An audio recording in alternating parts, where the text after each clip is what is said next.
حضور حدیث میں ہے کہ جس آدمی نے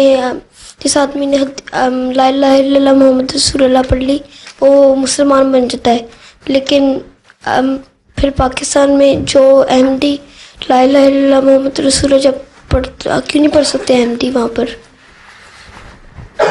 کیوں نہیں پڑھ سکتے؟ سارا مسئلہ یہی ہے، وہ کہتے ہیں کہ تم لوگ لا الہ الا اللہ تو پڑھ لو بے شک، تو محمد رسول اللہ جو تم کہتے ہو نا، تو تمہاری مثال دل میں نعوذ باللہ محمد رسول اللہ کے بجائے نا حضرت مسیح موعود علیہ السلام ہوتے ہیں.